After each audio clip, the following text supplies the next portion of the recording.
So up next, we have our guest from the Broward County Animal Care team. They have some news that they want you to know about this holiday season, right?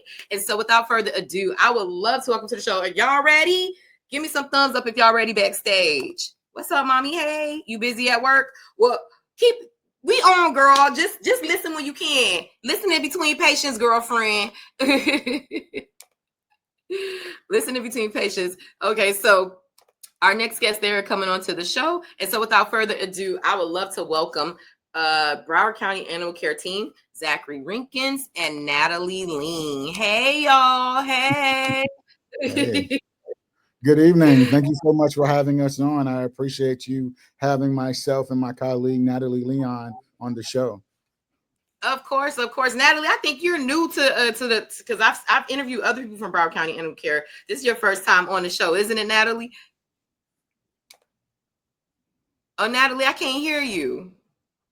Yes, Natalie is new to the show and new to Broward County Animal Care. We were happy to bring her on as our Enrichment and Training Manager. She's been here a few weeks. Oh, that's what's up. We cannot hear you. You know what, Natalie? How about this? Go out and come back in, and when you come in, make sure that your output is for your mic. It should be like the settings gadget that allows you. Okay, there it is. We can hear you, girlfriend. Okay, I was on the wrong thing. But yes, I am. I'm new to the Broward County Animal Care team. I've been here for about a month, right? So fairly new, yeah. Yes, love it. And so you guys are on today. You know, you want to hop in real quick to let us know there's some things that you want people to know going into this holiday season when it comes to pet care and what Broward County Animal Care team is doing. So, you know, Natalie, we'll start with you. You know, being fresh to the show, let us know what the community should know about going into the holiday season when it comes to pets. I mean, there's definitely a lot to know. I was talking a little bit about it on a little video that Zach took the other day. Really big on the 3-3-3 rule. So we talk a lot about 3 days, 3 weeks, 3 months, and that kind of acclimation period for pets. So the holiday season is a really big time for pets, which we love. We love that for our pets, specifically our shelter pets. Of course, pets are never really gifts. It's a lifelong commitment. So if you're giving someone a pet as a gift, you have to make sure that person understands that that's for the commitment is for the life of that pet, you know? So the season comes and goes, but that pet will stay with you for the rest of that pet's life. So it's important for us to, you know, make them feel safe and welcomed in our home and give them a little bit of time and patience to sort of adjust and acclimate into our new home, into their new home. All right. Well, as it relates to the holidays, we want our community to know that we want you to keep your pets safe. And so a lot of the things, like my favorite dessert is pecan pie. And while that's appropriate for myself, Natalie, and Janey, it's not appropriate for our dogs and cats. So we want to make sure that our friends and family out there are not giving our furry friends and family any sugar or anything like that. We also want to make sure that some of the little hold on, Zach. Wait. You telling me people be feeding their pets pecan pie? Well, not necessarily pecan pie, but sometimes they're feeding their like onions. Onions a big thing. Anything with onions, garlic, they really shouldn't be eating. Really? I mean, you would think that people have like pet food, and that's what, like, in my mind, I'm not thinking that you could eat a Snickers bar or some chips. Like, I'm not thinking a dog or a cat could eat that. So this is interesting to me that people are doing this. So I'm glad y'all are sharing this, because I'm like, it just seems like common sense to me. But also we want to make sure that we keep toys and socks and things of that nature out of the way of our pets, because they get very curious and sometimes they consume those things as well. So we want to make sure that we keep those things out of the reach of pets and maybe put them in containers that are lockable and things of that nature, because our pets can explore and do things when we're not home. And so we want to be mindful of that. So we really appreciate the opportunity to talk to the High Low News family about all of these things and holiday considerations. Love it. And so, Natalie, why might not a dog or cat act one way in the shelter, but totally different when they're home. And this isn't more so regards into like them coming home as a pet, because I know this is something too that a lot of people are buying people pets for their gifts. So what should people know about how a pet acts in the shelter versus how they'll act, once you get them home as your gift? Yeah. So the shelter acts as like a way station for these guys. This is a temporary place for them, ideally on their way to something bigger and better and a happy family for them. But while they're here, it can be pretty stressful to be in a kennel for a long period of time with a lot of dogs around them, a lot of noise. So typically when our adopters are walking in here, with both dogs and cats, but you're only going to see about a quarter of who they truly are. And you might see even the worst version of who they are because they're so stressed out. So if a dog, for example, hasn't gotten out today or went out earlier and has to go out again, that dog might be jumping up and might be like really barking and wanting to go out or jumping up on the glass. And so people will see that and say, oh no, that dog is really high energy. I don't need a dog like that.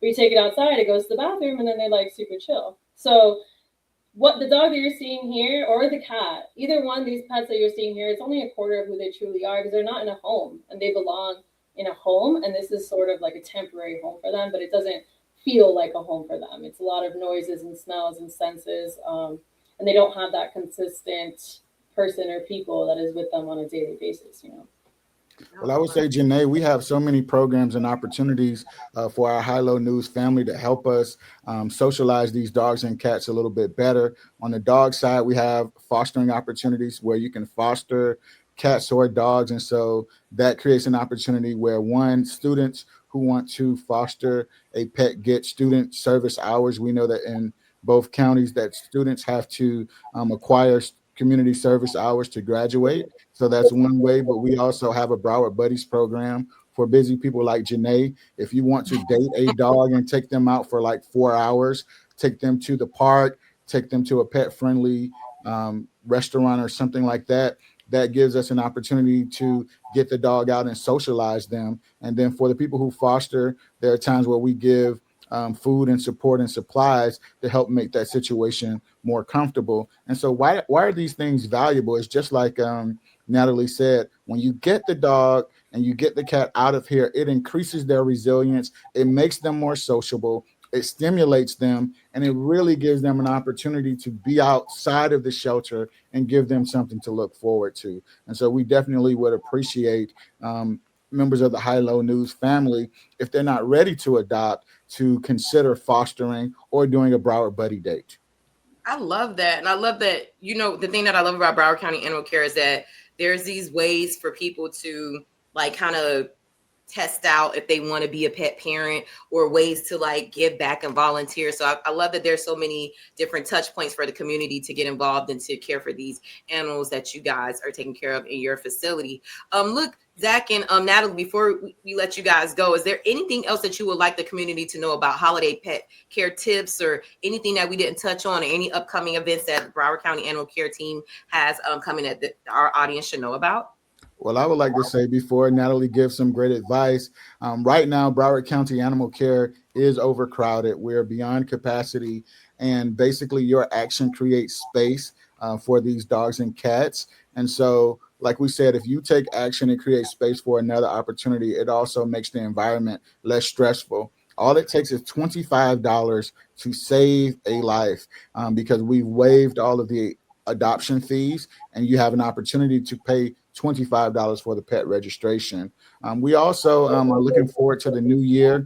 We'll have our continued wellness clinics where people can come and get their rabies vaccinations, preventatives, microchips, and things of that nature, and also get the discount on the pet registration if they get the microchips. We're also going to be out in the community as we are at the different cities, at the different events, also sponsoring our friends like High-Low News and others to get the message out to all communities.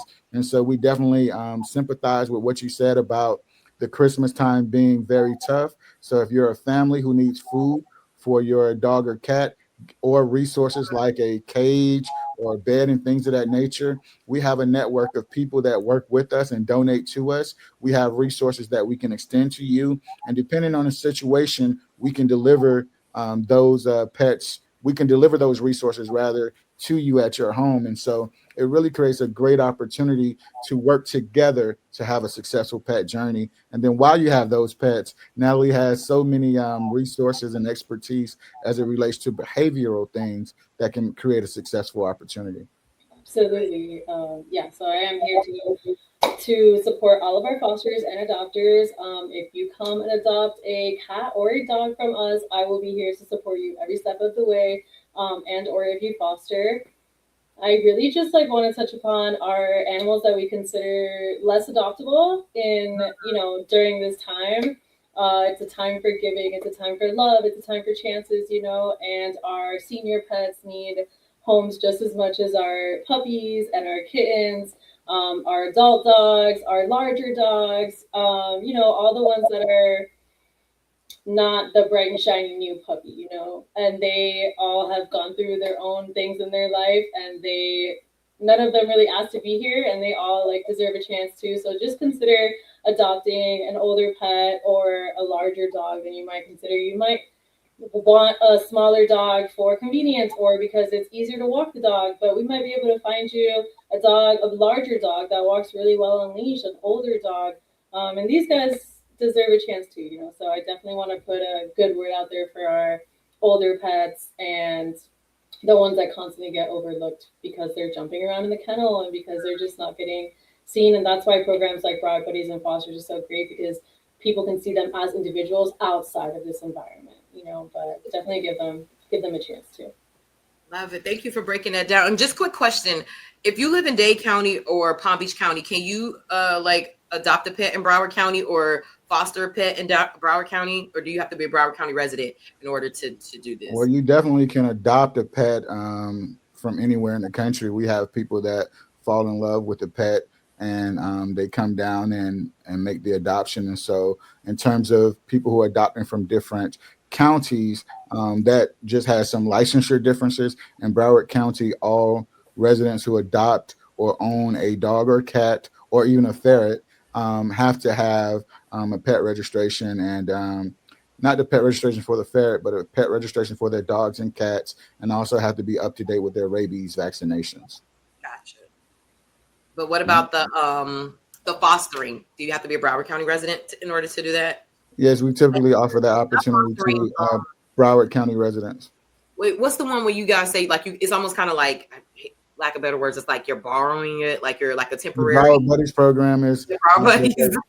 Yes. So we've had some special partnerships, but largely people that live in Broward are the ones that do the Broward Buddies. Gotcha. Okay, just wanted to get. But for fostering, it's easier for us to support our fosters with resources and things like that if you're a little bit closer. Yeah. Gotcha. But it's open to everybody. Okay, cool. Well, let people know how they could get more information, follow you guys, your website. Let's give them some things so they could connect with you. Well, you can find us online. We're at broward.org/animal. And if you want to give us a call, you can start at 311. Yes, love it, love it, love it. And are you guys on social? Do y'all want people following y'all? Y'all could drop those things absolutely, if you absolutely. We're on Instagram. Broward County have a social. We do. You can get 3 tips to get a healthy start for your new adoptee by going by Natalie. You can go on our Instagram at Broward County Animal Care. We're also on Facebook and YouTube as well.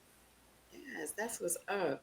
Thank you guys for coming in. I love that you always make sure that the High Low News family knows how to care for our furry friends and different initiatives. So, and looking forward to continuing to work with you guys in the new year. So thank you so much for coming on the show. And you guys enjoy your holiday season and go out and adopt a furry pet and tell them High Low News sent you, okay? All right. Happy holidays to you, Janey, and the High Low family. Yes, thank you. Bye, y'all. Bye-bye. Oh, I love the Broward County Animal Care team. They are so cool, so sweet. And I love our partnership with us. And you guys, we do a Pet Crush. I can't remember, is it Pet Crush Wednesdays or Pet Crush Thursdays? But every week we put up a pet, and it's a pet that you can adopt from Broward County Animal Care. So love working with them. We've been doing this almost, I think, 2 years now. So shout out to Zach, who is amazing, and great meeting Natalie, and God bless to her in her new position.